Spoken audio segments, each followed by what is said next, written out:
On Sports Update at this hour, we begin with the world of football, where a man named David Henderson has pleaded guilty to a charge relating to the flight in which footballer Emiliano Sala died.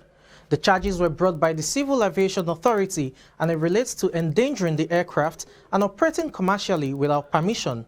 David Henderson admitted trying to arrange a flight for a passenger without permission or authorization.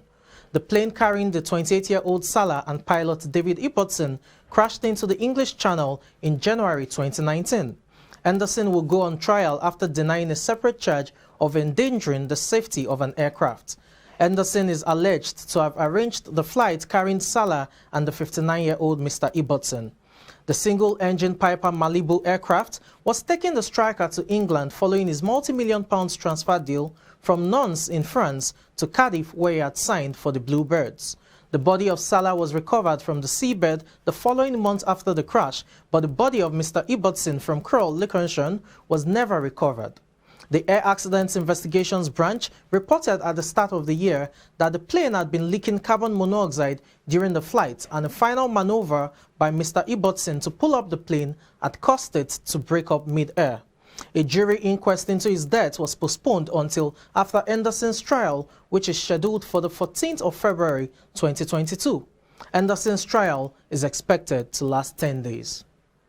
And still talking sports business in the world of football, as it continues its ongoing consultations with stakeholders of the game, FIFA has set up online video conferences to enable every international team coach the opportunity to hear about its post-2024 calendar proposals, which includes Arsene Wenger's plan for the biannual World Cups.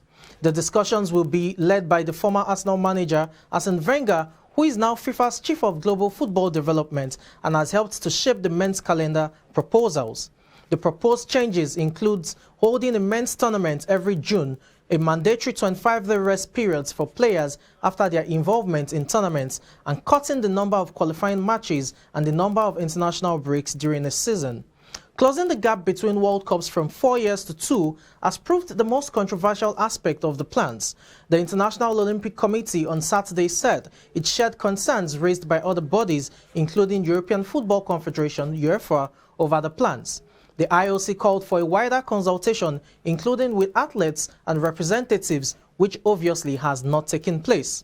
Meanwhile, UEFA doubled down on its opposition to the plans last Friday, saying it would stand against them until common sense prevails and they are dropped. And that's it on Sports Business. I'm Samson Oloide.